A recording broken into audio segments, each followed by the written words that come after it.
अवस्था के अनुरूप, यानी कि अवस्था स्पेसिफिक कंडीशन बता रहे वो। व्रण के उपक्रमों को ग्रंथकार आचार्य ने पूर्वरूपम इत्यादि वचन से कहा गया है। शोथ व्रण का पूर्वरूप होता है, यानी कि व्रण, निज व्रण, शरीर के अंदर कोई भी व्रण बनेगा तो सबसे पहले क्या होगा, उसका शोप आएगा ही आएगा, ऐसा उन्होंने बोला हुआ है। यानी कि एडेमा कुछ ना कुछ तो रहेगा ही रहेगा, ऐसा बता रहे हैं वो। शोथ की चिकित्सा अनागत व्रण में विहित होने के कारण वर्ण के उपक्रम के रूप में नहीं कहा गया है, ऐसे कह रहे हैं। चलो आगे बढ़ लो, 45 नंबर का श्लोक। शोधयेत् बहुदोषास्तु स्वल्प दोषान् विलंघयेत् पूर्व कषाय सर्पिर्भि जयत्वा मारुत उत्तरान्। क्या बोल रहे वो? व्रण के उपक्रम में सर्वप्रथम प्रयोज्य शोधन कर्म। अधिक दो दोष वाले व्रण के रोगियों में पहले शोधन कर्म करना चाहिए। यानी कि आपको वेदना भी हो रही है और दाह भी लग रहा है, ऐसा वात पित्त अगर व्रण है तो आपको शोधन की तरफ जाना ही जाना है।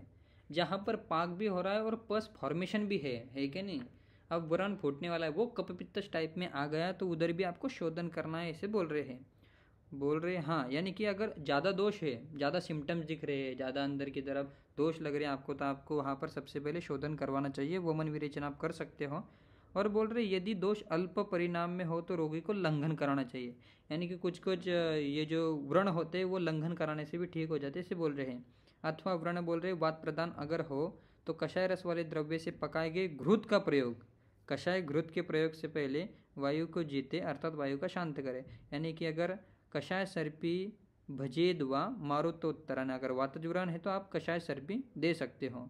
कषाय सर्पी अर्थात कषाय रस के द्रव्य से पकाए गए घृत के पीने के लिए कहा गया है, ऐसे बोल रहे हैं। यानी कि कोई भी अगर आपके पास व्रण का पेशेंट आ जाता है, निज व्रण का आता है, आगंतुज का आता है, पेशेंट बोल रहे हैं कि पेनफुल है, मेरा व्रण के अंदर बहुत ज़्यादा पेन होता था, आप आयुर्वेद के अकॉर्डिंगली वहाँ पर घृतपान कर सकते हो। चलो आगे बढ़ लो। वटादी लेप के बारे में बता रहे ये याद रख लेना है, वटादी लेप। पढ़ो कुमरे। न्यग्रोध उदुम्बर अश्वत्थ प्लक्ष वेत स वर्कले सर्पिष्टि प्रलेप त्यात शोप निर्वापन परम।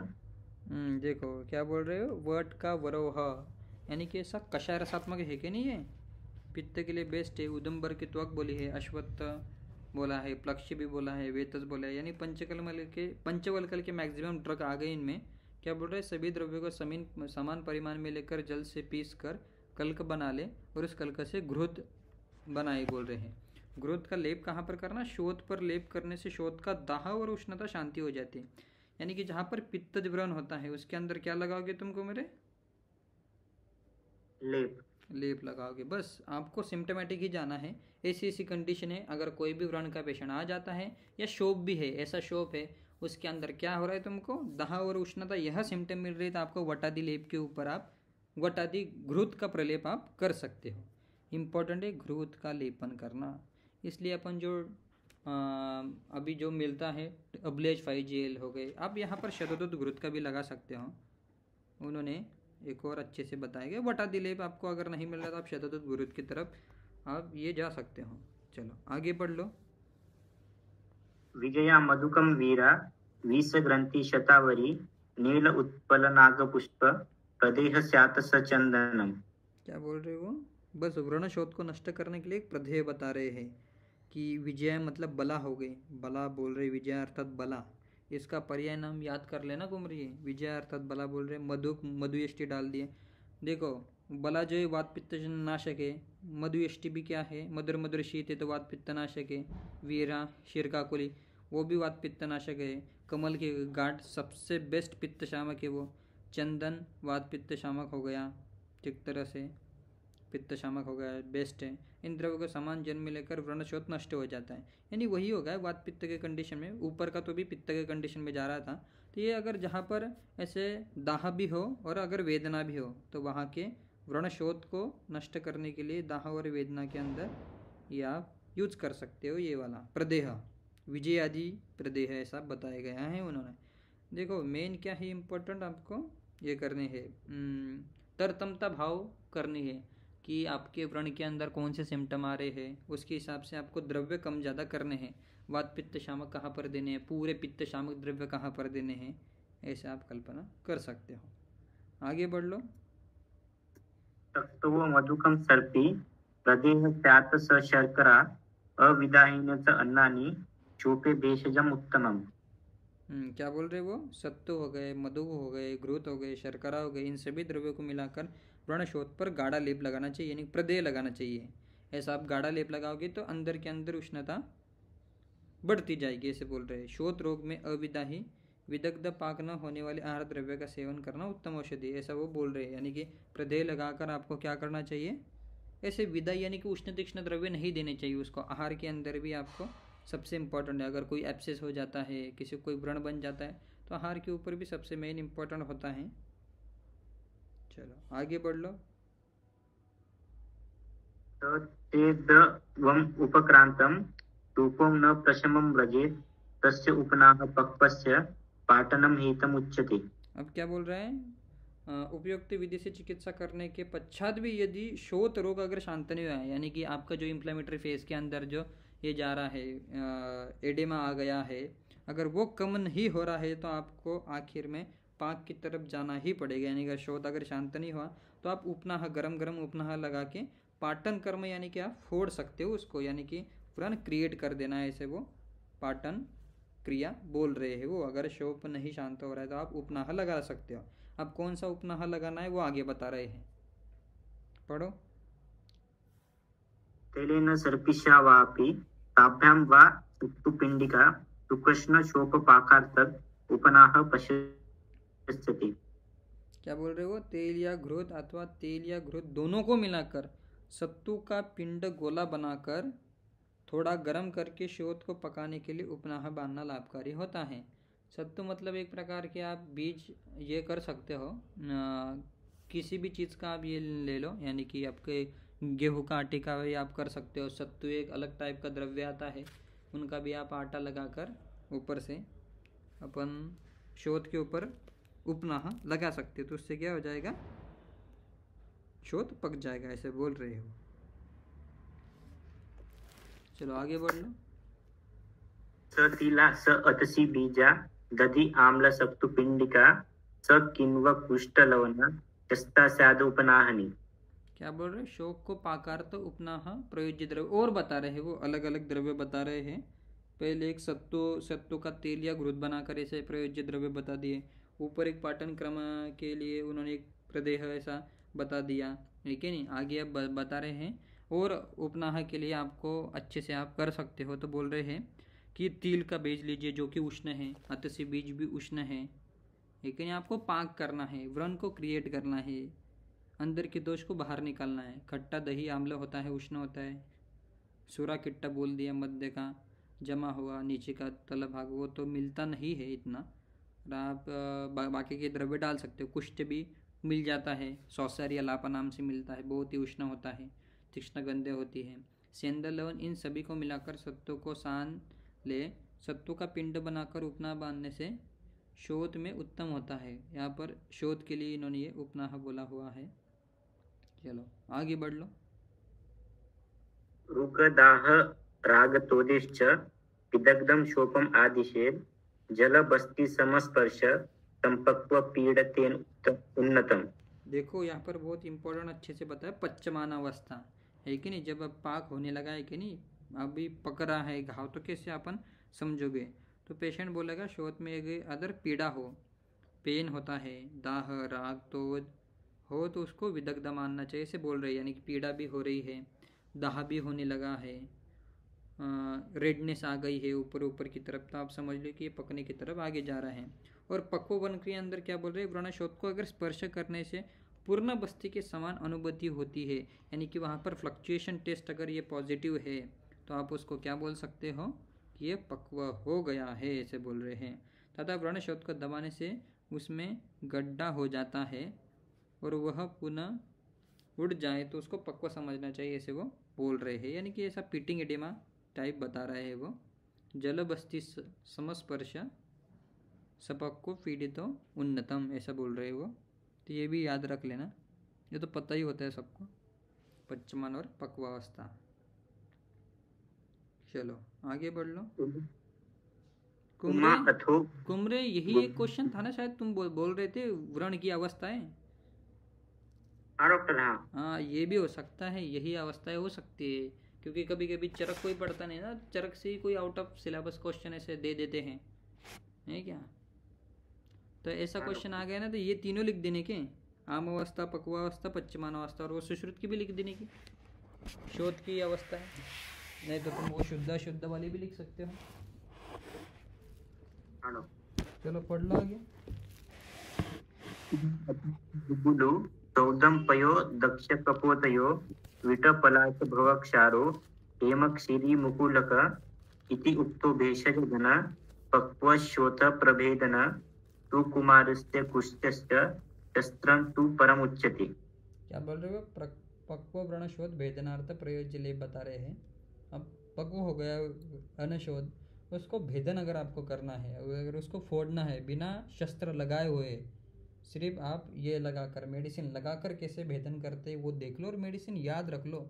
मेडिसिन अगर याद नहीं रहती ना, सिर्फ गुण रख लो। जैसे उपनाह के अंदर सभी उष्ण द्रव्य डाल दिए, तो उन्होंने तिल डाल दीजा, अतिशय का बीज, दही तो मिल जाता है आपको, अत्यसे भी मिल जाती है, तिल भी मिल जाता है, कुष्ठ भी मिल जाता है, सेंधा लवण, कुष्ठ नहीं भी मिला तो आप सेंधा लवण डाल के 4 द्रव्य से शोध के अंदर उपनाह कर सकते हो। अब सबके घर पर तो तिल तो हो गए कुमरे, सेंधो भी मिल जाएगा और दही भी मिल जाएगा, 3 द्रव्य का तो आप उपनाह कर ही सकते हो। कुछ नहीं तो कुछ ना कुछ तो आप कर ही सकते हो, जैसे घर पर भी आप कर सकते हो। अब वो द्रव्य बता रहे हैं। उमा मतलब अतिशी, अतिशी आ गई फिर से, उष्ण है। गुगुल डाल दिया उन्होंने, वो भी उष्ण ही है करके भेदन करने वाला है। सोधा पय मतलब स्नुही का दूध, वो भी अच्छे से भेदन करने वाला होता है। देशार सूत्र में अपने वही यूज कर रहे, तीक्ष्ण होता है कि नहीं वो। दक्ष मतलब मुर्गा भी बोला है इधर। कपूत की विट देखो कितना बड़ा डीप उन्होंने किया होगा, मे भी मुर्गे की विष्ठा ली होगी और कबूतर की भी विष्ठा ली है, जिसके अंदर ये शायद कबूतर के अंदर बहुत ज़्यादा यूरिक एसिड का प्रमाण ज़्यादा होता है, इसलिए उन्हें कबूतर की मल वीट बोली है, जो कि तीक्ष्ण होता है करके। पलाश का शार देखो, अपमार का शार नहीं लिया इन्होंने, पलाश का शार लिया है। हेमशिरी, ये शायद स्वर्णशिरी होगी, हेमशिरी। और मुकुलक, मुकुलक मतलब दंती, दंती भी लिए, जो कि भेदन करने के लिए सबसे बेस्ट है। इन सभी औषध द्रव्य का सुकुमार व्यक्ति के लिए, हाँ यानी कि सुकुमार व्यक्ति है, कोई फीमेल पेशेंट आ गई आपके पास में, वो बोल रहे भाई साहब मैं ऑपरेट नहीं कराऊंगी, पर आपको लग रहा है कि ये भाई साहब भेदन होके इरेगुलरिटीज़ का व्रण बन जाएगा, उससे अच्छा आप क्या करोगे, सुकुमार व्यक्ति के लिए, बच्चों के अंदर, कोई बच्चे के अंदर अगर एब्सेस आ गया, आपको वहाँ पर इंसिजन नहीं देना है, स्त्रियाँ आ गई, बच्चे आ गए, उसके अंदर अगर पक्व व्रण का अगर भेदन करना है, पक्व व्रण फूट ही नहीं रहा, स्किन बहुत ही ऐसी थिक बन गई है कि नहीं, ड्यूरेशन ज़्यादा है, पेशेंट को पेन बहुत आ रहा है, अगर आपको ऑपरेट भी नहीं करना है, तो आप सबसे सिंपल है भेदन के लिए ये द्रव्य दे दो, तो क्या हो जाए, पक्व शोध का भेदन करने के लिए कथन किया गया है। अस्वीकार व्यक्ति में पक्व व्रण शोध के लिए शल्य कर्म का निर्देश आगे किया जाएगा। देखो सीधे सीधे बोल रहे वो, सुकुमार व्यक्ति है, स्त्री है, कोई बच्चा है, उधर अगर आपको ऑपरेट नहीं करना है तो आप ये द्रव्य का लेप लगाइए, पर असुकुमार व्यक्ति जो अच्छे हट्टे कट्टे आदमी है, मेन है, सभी प्रकार के, उनके अंदर आप शस्त्र कर्म कर सकते हो, ऑपरेट कर सकते हो, ऐसे उन्होंने बोला हुआ है। चक्रपाणी जी भी वही बता रहे हैं कि हेमशरी को आप कंकुष्ट भी ले सकते हो करके। सुकुमार से इस वचन से सुकुमार लोगों के लिए उपयुक्त औषध द्रव्य है, ऐसा कहकर ग्रंथकार आचार्य ने सुकुमार रोग के लिए पक्व व्रण का भेदन की पृथक चिकित्सा बताई गई है। कृच्छ्स अर्थात असुकुमार लोगों के लिए पक्व व्रण भेदन के लिए शस्त्रकर्म का पाठ करते हैं। इस प्रकार कृच्छ का संबंध शस्त्रकर्म से ऐसे वो कह रहे हैं। चलो आगे बढ़ लो। शस्त्रकर्म चरक जी भी बता रहे हैं कहाँ पर शस्त्रकर्म करना है, कैसे करना है, उनके हिसाब से। चलो पढ़ो। पाटनं वेदनं च एव वेदनं लेपनं तथा पच्छन्न सीवनं षड्विध शस्त्रकर्म। क्या बता रहे वो, 6 प्रकार के शस्त्रकर्म बता रहे हैं। एक हो गया पाटन कर्म, मतलब चीर इंसिजन देना। वेदन कर्म, जो आर्टरीज वेन को अपन ये करते हैं, वेदन कर लेते हैं। छेदन मतलब पूरा हाथ आशय से ही छेदन कर लेना। लेखन मतलब स्क्रैपिंग आप बोल सकते हो। प्रच्छन हो गया और सीवन कर्म हो गए। चलो हाँ, चरक सूत्र 11वें अध्याय जो है ना, उसके अंदर कहे गए धारण आदि अधिक शस्त्र कर्म का भी समावेश जानना चाहिए, ऐसे बोल रहे हैं कि आप अलग अलग भी शस्त्र कर्म इसमें समावेश कर सकते हो।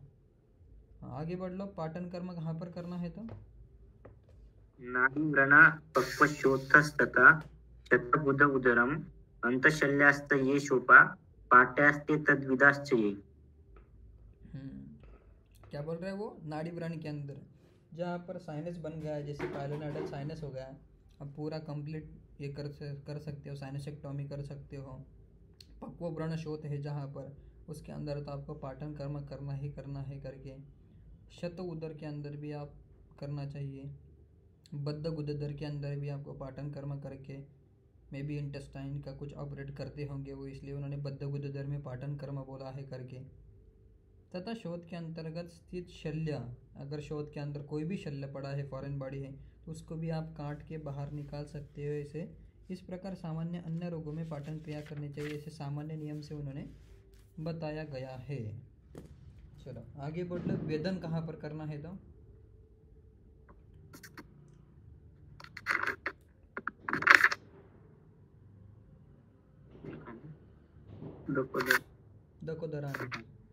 दकोदरानी संपक्वां गुल्मा ये रक्तचा व्यथा शोणित रोगाश्च विसर्प पीड़कादय। बस सिंपल ही बता रहे कहाँ पर आपको व्यथ करके अंदर का डिस्चार्जेस को पूरा बाहर निकालना है। बता रहे हैं जलोदर असाइटिस के अंदर अपन वेदन कर ही लेते हैं। समपक्व गुल्म, जो गुल्म पक्व हो चुका है, पक्व रक्तज गुल्म के अंदर भी आप कर सकते हो, यानी कि कोई अंदर की तरफ बहुत सारी ग्रोथ बन चुकी है जो कि रक्त से बनी हुई है, तो उसके अंदर आप कर सकते हो। आगे बोल रहे विसर्प आदि पीड़िका रोग। देखो विसर्प पीड़िका आदि, जहाँ पर भी पीड़िकाएँ हो रही है आप बिंदास रक्त मोक्षण करिए, ऐसा उनका कहने का तात्पर्य है। संपक्व गुल्म वेदन कर्म के योग्य होता है तथा जो पक्व गुल्म होता है वह वेदन होता है, ऐसे वो बोल रहे हैं। विधि शून्यत अध्याय में कई गए वेदन के योग्य होते हैं, यानी चरस सूत्राध्याय 24 के अंदर जो रक्तज रोग बताए वो भी वेदन के योग्य है, ऐसे बता रहे हैं। वेद्य अर्थात सिरावेद आदि से साध्य होने वाले रोग, ऐसे चक्रपाणी जी कह रहे हैं। छेदन पढ़ लो एक बार, आशय सहित छेदन कर लेना। उद्धतान स्थूल पर्यांता उत्सन्नान अनुत्सन्नान कठिनान व्रणान अर्च प्रभुत्य अधिमासम छेदनेन उपपादयेत्। क्या बोल रहे हो? छेदन कर्म योग्य रहेगी। उदद्रुत व्रण, यानी जहाँ के व्रण के जो ये होते हैं कि नहीं, एजेस होते हैं, फ्लोर होता है, वो एकदम ऐसे बढ़ गया है कि नहीं, उसके बॉर्डर बहुत ज़्यादा बढ़ गई है, रोल आउट एजेस है, तो उसके अंदर आप क्या कर सकते हो? छेदन, यानी कि उसको काट सकते हो, पूरा पूरा काट सकते हो। कठिन व्रणों के अंदर जिसके वजह व्रण एजेस पूरे हार्ड हो गए हैं, बाहर निकले, उनके अंदर आप काट के पूरा अच्छे से व्रण बनाइए, ऐसे वो बोल रहे हैं।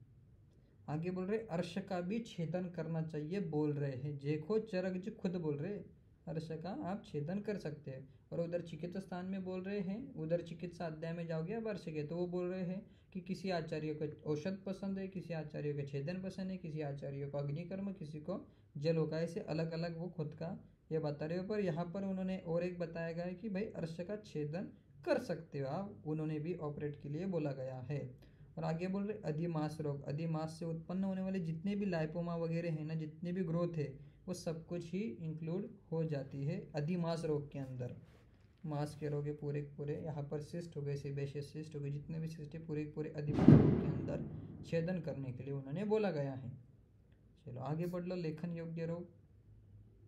किलासानी सकुष्टानी लिखेत लिख्यानी बुद्धिमान। बस वही बोल रहे कि बुद्धिमान वैद्य कुष्ठ रोग के अंदर, अब स्किन डिसीज आपका ठीक ही नहीं हो रहा, बहुत दिन हो गए, तो आपको लेखन करके उसकी जो डेड स्किन है, जो इन्फेक्टेड स्किन है, अगर वो ठीक नहीं हो रही ना, तो उसको पूरा पूरा हटा दीजिए, तो नई स्किन आने लगेगी, ऐसा उनका कहने का तात्पर्य है। करना चाहिए स्क्रैपिंग, ऐसा बोल रहे हैं। और किलास रोग के भी अंदर आपको लेखन करना उत्तम होता है, ऐसे कह रहे हैं। आगे बढ़ लो प्रच्छन के लिए। वात अश्रुक ग्रंथि पीडिका स कोटा रक्त मंडलम कुष्ठानि अभिहतम च अंगम श्रोताश्च प्रच्छयेद्भिषक्। प्रच्छन कर्म यानी कि सुपरफिशियल स्कर्ट्स लगा के पूरे ब्लड को बाहर निकाल देना, ऐसे बोल रहे हैं। तो आप वात रक्त में वैसा कर सकते हो। ग्रंथि के अंदर कर सकते हो। कोई रक्तज ग्रंथि अगर है तो उसके अंदर आप ये सब प्रच्छन करके रक्त निकाल सकते हो, ऐसे बोल रहे हैं। हेमाटोमा टाइप भी उसके अंदर आप इंक्लूड कर सकते हो। छोटी छोटी पीड़िका है उसके अंदर भी आप कर सकते हो प्रच्छन करने को। कोट हो गए, रक्तमंडल हो गए, ऐसे लाल लाल आपको रेडिश टाइप के डॉट्स वगैरह लग रहे हैं बॉडी के ऊपर, उसके ऊपर कर सकते हो आप। कुष्ठ के ऊपर भी आप प्रच्छन कर सकते हो। जिन अंगों में आघात लगने से शोथ हुआ हो, यानी कि जहाँ पर ब्लड का ये हो गया हो, ब्रूज उत्पन्न हो गया हो, ब्लड नीचे एक्यूमुलेट हो गया हो स्किन के नीचे, तो वहाँ पर भी आप प्रच्छन करके से ब्लड को आप ये कर सकते हो, बाहर निकाल सकते हो, ऐसे बोल रहे हैं। इस रोगी में प्रच्छन कर्म करना चाहिए, चरक जी बता रहे हैं। आगे बढ़ लो, सीवन कर्म। शिव्य कुक्षि उदर आद्यम तु गंभीर यद विपाटितम इति षड्विधम उद्दिष्टम कर्म मनीषिभिः। क्या बोल रहे हो? सीवन कर्म कहाँ पर आपको सुचर लगानी है? कुक्षिका अगर भेदन हो गया हो, यानी कि उधर आपने डाइजेस्टिव सिस्टम खोल दी है, तो उधर आपको सीवन कर्म है। या आघात से कोई डाइजेस्टिव सिस्टम यानी कि कुक्षिका भाड़ ऊपर के इंटर एब्डोमिनल वॉल वगैरह अगर आपकी रप्चर हो गई हो किसी आघात के कारण, तो उसके भी आप सीवन करना है। उधर हो गया आदि स्थानों में गंभीर, जहाँ पर डीप सीटेड वुंड्स है उसके अंदर आपको स्टिचेस करना है आगंतुक व्रण के अंदर, इसे बोल रहे हैं।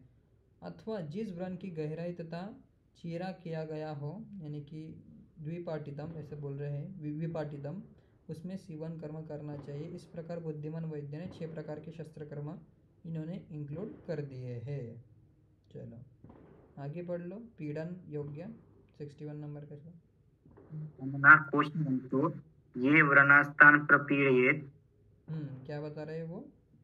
पीडनीय व्रण, दबाने योग्य, अत्यंत छोटे मुख वाले अथवा व्रण जिनके पुए के कोश बन गए हो, ऐसे व्रण को पीड़न कर्म करना चाहिए। ऑब्वियसली अपन पस को कैसा दबा दबा कर बाहर निकालने का ये करते हैं, तो वो बोल रहे कि यहाँ पर आप सूक्ष्म आनन कोशवंता, अंदर की तरफ पूरी कैविटी बन गई है कोशवंता, तो वहाँ पर आपको पीड़न करना चाहिए, ऐसे चरक जी बता रहे हैं।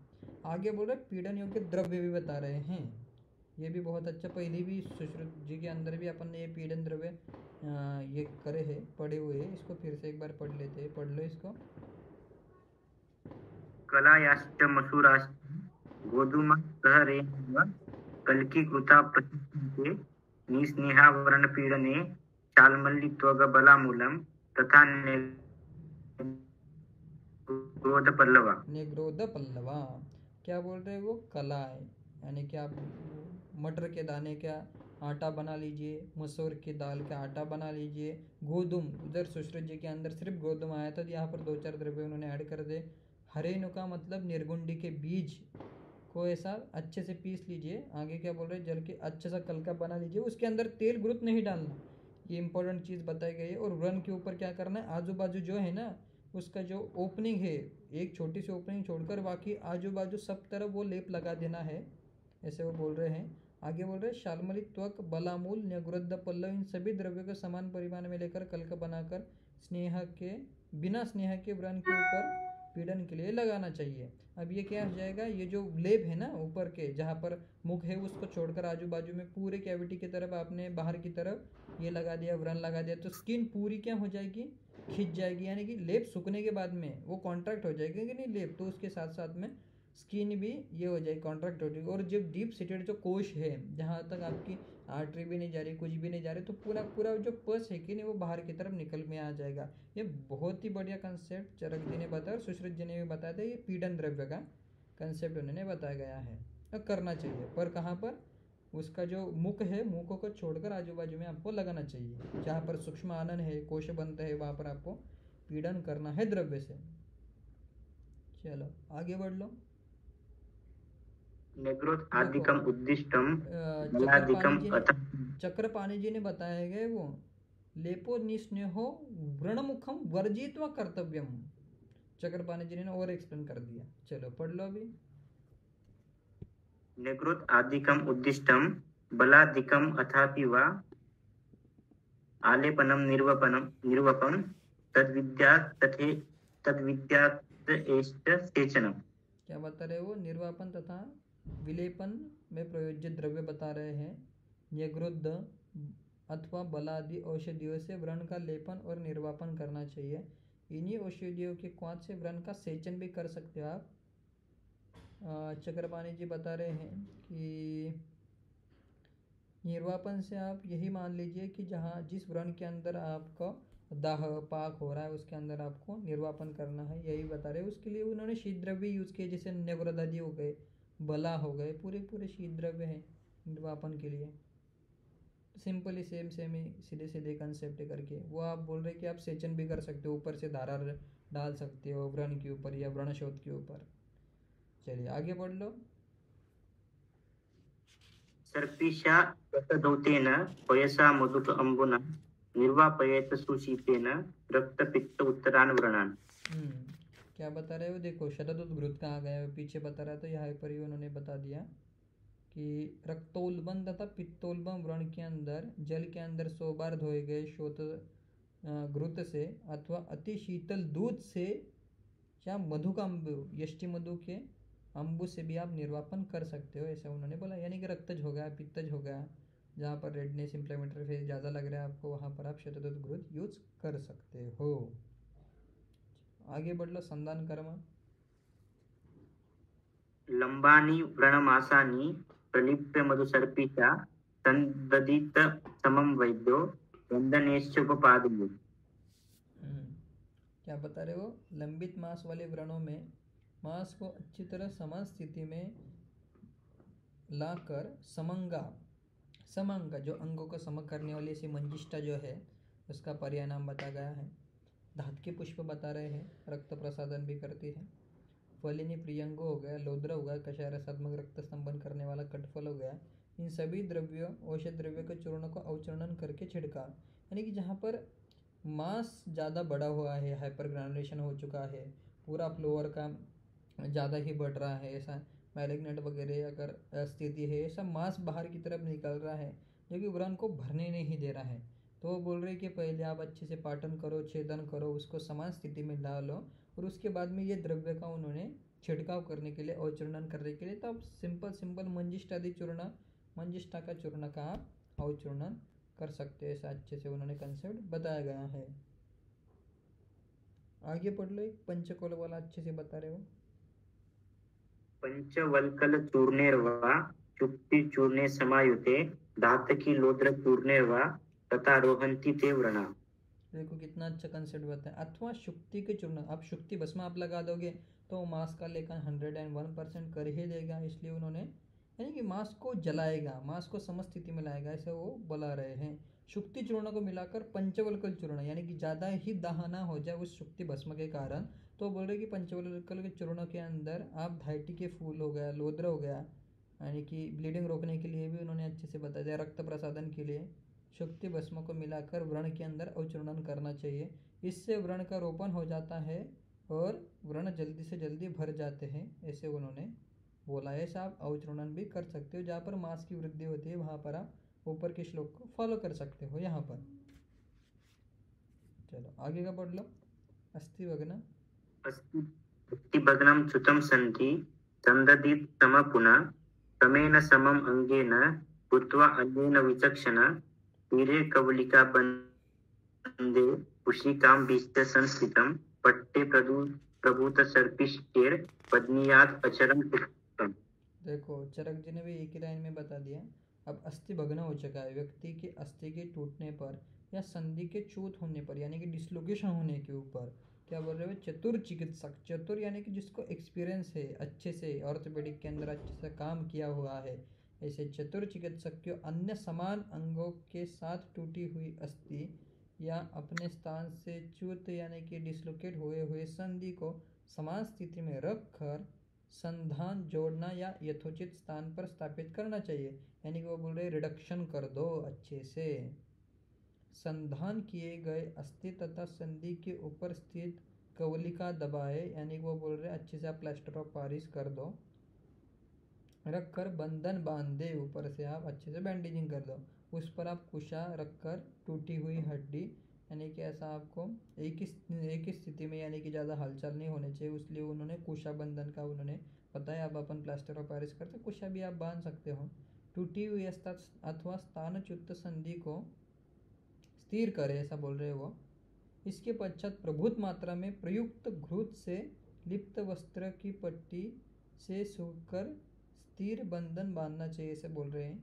यानी कि आप प्रभुत मात्रा के अंदर घृत की आप पट्टी कर सकते हो, ऐसे वो बता रहे हैं कि उनके टाइम के ऊपर पेन वगैरह कम करने के लिए वो प्रभुत मात्रा में यानी भर भर के घूत का हाथ के ऊपर लेप करके ऐसा कुशा बंधन करते थे, ऐसा उन्होंने बोला है कि पेन के लिए वही सबसे इम्पोर्टेंट क्या होता है, वात से ही ज़्यादा पेन हो जाता है, सब कुछ स्टिमुलेशन वात के वजह से ही हो जाता है।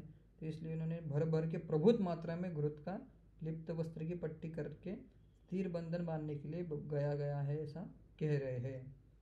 समेन समानेन अंग, इस वचन से तात्पर्य है कि अन्य अविकृत अंग, यानी कि आपका अगर राइट हैंड का रेडियस या अल्ना का फ्रैक्चर हो चुका है तो left hand same to same उसी जैसे आपको अलाइनमेंट देना है, उसी के समान ही दिखना चाहिए, ऐसा आपको रिडक्शन करना है, ऐसे बोल रहे हैं। उसी के अंग के साथ ही समान रूप में स्थापित करके संधान करना चाहिए, ऐसे बोल रहे हैं। कवलिका और कुशिका बंध विधि को सुश्रुत संहिता में भी आप देख सकते हो, ऐसे उन्होंने एक ही लाइन में अस्थि भग्न की भी चिकित्सा व्रण के अंदर ही बता दी। चलो आगे बढ़ लो एक बार। अविदाहि भी निश्च पेष्टिकेस्तम उपाचरेत ग्लानिर्हि न हिता तस्य संधि विश्लेषकारिका। क्या बता रहे हो? अस्थि भग्न एवं सच्चित रोगियों में प्रयोज्य अग्लानिकर आहार, संधिच्युत और अस्थि भग्न रोगियों को अविदाही यानी कि ज़्यादा उष्ण तीक्ष्ण मसालेदार पदार्थ आपको नहीं देने चाहिए। पेस्टिक यानी कि चावल के आटे से निर्मित आहार देना चाहिए, क्योंकि ग्लानि मन की अप्रसन्नता संधियों को विश्लेषकारक अस्थि और संधियों में जोड़ नहीं होने देती, इसे बोल रही, यानी मन को ग्लानि नहीं आनी चाहिए। अर्थात भग्न के रोगियों के लिए मानसिक ग्लानि हितकर नहीं होती, यानी कि इन्होंने मानसिक भी बहुत अच्छे से इन्होंने मानसिक ग्लानि हितकर नहीं होती, क्योंकि रोगी को ग्लानि मन की अप्रसन्नता से अस्थियाँ या संधियाँ यथास्थान जुड़ नहीं पाती, ऐसे इन्होंने अलग ही कंसेप्ट बताया गया है कि ग्लानि नहीं आनी चाहिए, पेशेंट को प्रसन्न रहना चाहिए उसका मन। इसलिए आप देखो, आप उष्ण तीक्ष्ण आहार दे दोगे, मसालेदार ज़्यादा पदार्थ खिला दोगे पेशेंट को, तो क्या हो जाएगा, पेशेंट के जो साइकोलॉजी है, शरीर के अंदर पूरे उष्ण तीक्ष्ण गुण बढ़ जाएंगे, तो ब्रेन के अंदर भी उष्ण तीक्ष्ण गुण बढ़ के उसको क्रोध और शोक ज़्यादा से ज़्यादा हो जाएगा कि काश में उधर जाके नहीं गया होता तो मेरी हड्डी नहीं टूटी होती, ऐसा उसको क्रोध और शोक कंटिन्यू रहता है करके। इसलिए वो बोलते हैं कि क्रोध और शोक नहीं करना चाहिए, और उसको बहुत ही ज़्यादा साइकोलॉजिकल इफेक्ट हो जाता है और अस्थियाँ संधियाँ अच्छे से जुड़ नहीं पाती है। इसलिए सबसे इम्पोर्टेंट है उसको उष्ण तीक्ष्ण अविदायी आहार देना ही देना है। कुछ स्टडी रही होगी उनके हिसाब से, इसलिए उन्होंने कुछ तो अलग कंसेप्ट बताया गया है जो कि अपन करते नहीं है। चलो आगे बढ़ लो। विच्युत अभिहत अंगानां विसर्पादीन उपद्रवान उपाचरेत यथा कालम कालज्ञस्व चिकित्सितात्। क्या बोल रहे हो? अस्थि भग्न और संधिच्युत में उत्पन्न उपद्रव की चिकित्सा। संधिच्युत तथा आघात से अस्थि भग्न रोगियों की चिकित्सा करने से यदि विसर्प आदि उपद्रव उत्पन्न हो जाते हैं, यानी वो बोल रहे हैं अपने जॉइंट डिसलोकेशन किया, अस्थि भग्न के रोगी की चिकित्सा कर दी और उससे अगर उपद्रव हो गए, विसर्प यानी कि हर्पीस जोस्टर वगैरह ऐसे कुछ ऐसे उपद्रव अगर इन्फेक्शन हो जाता है, उपद्रव उत्पन्न हो जाए, तो काल को जानने वाले वैद्य अवस्था के अनुरूप यथोचित चिकित्सा करे, ऐसे वो बोल रहे हैं। यानी कि अस्थि भग्न संधिच्युति आप चिकित्सा करते करते अगर विसर्प आदि रोग यानी कि ज्वर वगैरह हो जाए, कोई स्किन डिसीज हो जाए, तो उसकी चिकित्सा आप यथारूप चिकित्सा स्थान में जाकर आप देख सकते हो, ऐसे वो बोल रहे हैं। चक्रपाणी जी भी वही बोल रहे हैं कि आनाह आदि उपक्रमान इस वचन से पठित करते हैं, यथा स्वचिकित्सतम, तात्पर्य विसर्प आदि की चिकित्सा करने से। इसे बोल रहे कि यानी कि उस अध्याय में आप विसर्प चिकित्सा अध्याय में जाकर आप विसर्प की चिकित्सा करिए। चलो आज के दिन इतना ही कर लेते हैं, कल भी बहुत अच्छे से टॉपिक दिया है उन्होंने, एशन कहाँ पर करना है, शूलनाशक द्रव्य क्या क्या है, आगे बढ़ेंगे, बहुत बड़ा चैप्टर ये करेंगे। ठीक है, कोई क्वेश्चन तो नहीं है?